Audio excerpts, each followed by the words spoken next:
Everyone. Today we'll deal with the abnormalities of the ECG.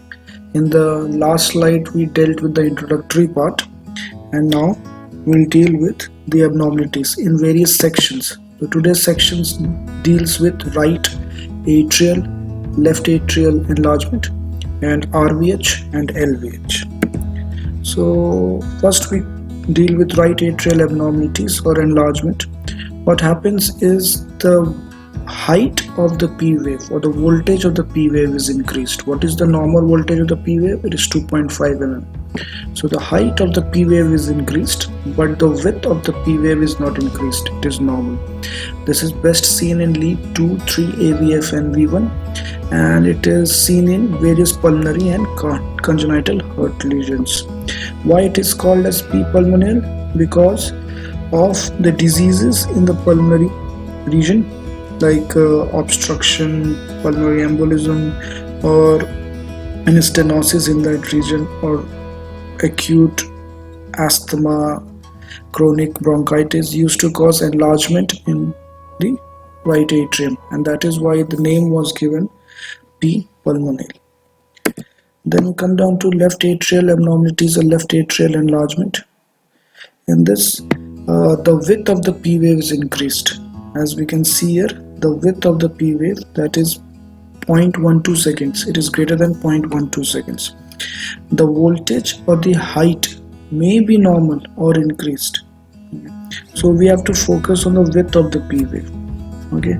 Sometimes it has a distinct hump or notched appearance in limb leads or biphasic in V1. So here see the width is increased and there is a notched appearance here in limb leads, lead 2, and it can be biphasic in V1 chest leads. The biphasic is more prominent. It is not generally prominent in normal ECG. So what are the diseases in which you can see this? These are the examples that are present. Why it is called as P mitral? It is most commonly seen in mitral stenosis. So that is why it was given that name. The name of P pulmonale and P mitral is no longer used. It is just left atrial enlargement and right atrial enlargement. Before we go down to right ventricular hypertrophy and left ventricular hypertrophy, we need to have a recap of what is the normal R wave progression. So as we can see, as we move from V1 to V6, the R wave tends to increase, and at a certain point at V3 or V4, that is called as transition zone, the R wave amplitude equals to the S wave amplitude. Okay, and then the S waves is not seen and the R waves tend to be the same. And in the lead V1, there is only small positive deflection. Why we need to know this? Because the amplitude of R and the S wave play a determinant role in determining right ventricular hypertrophy and left ventricular hypertrophy. So as we see, we'll deal with right ventricular hypertrophy first. This is normal R wave that we have seen, a positive deflection that we see in lead V1, and this is a small negative followed by an positive deflection that we see in lead V6. We can see the vector where it is.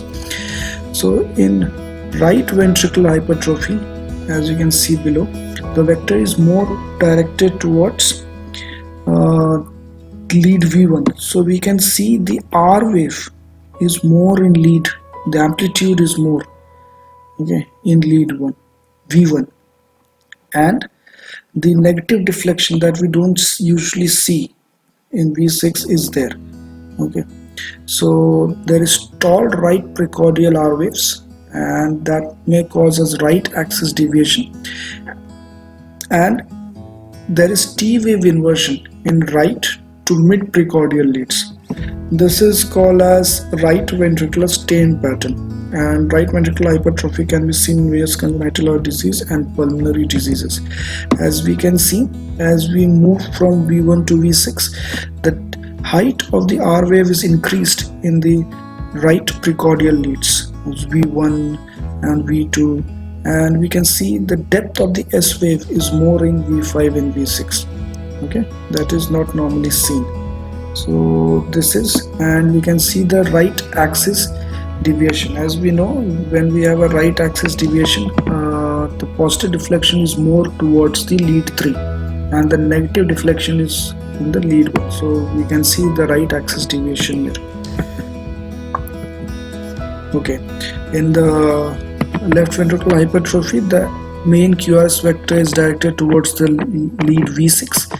So we will have a negative deflection in lead V1 and a positive deflection in lead V6. So abnormally tall positive R waves are usually seen in the left chest leads, and abnormally deep S waves are present in the right chest leads. Now there is some calculation that can be done. If the sum of the depth of the S wave in lead V1 and the height of the R wave in either lead V1 or V6 exceeds 3.5 mm, 35 mm, the LVH should be considered. Okay, but this is not a specific indicator.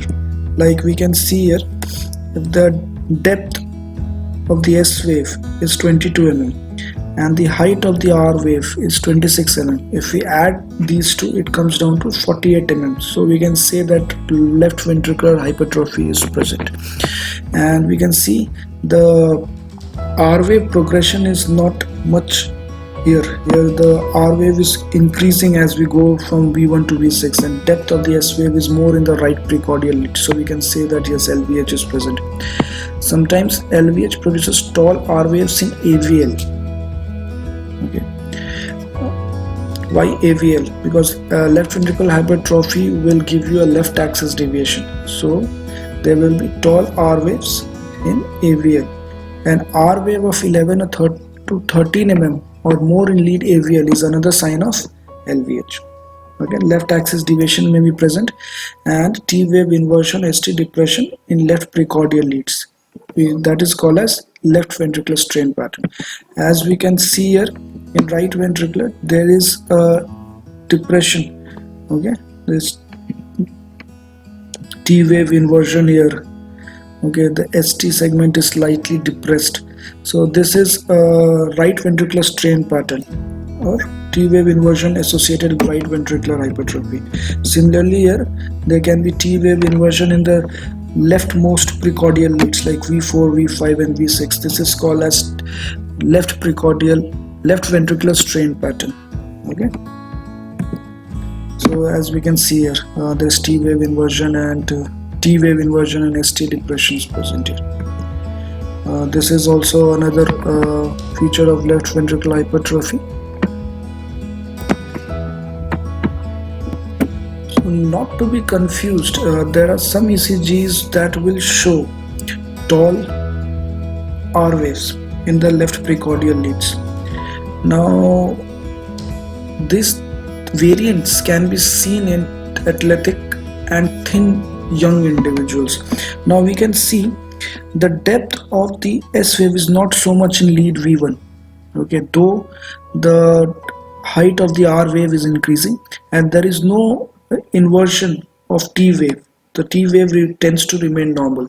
So you have to be very vigilant when you are seeing a normal ECG in a tall thin individuals and an individual with left ventricular hypertrophy.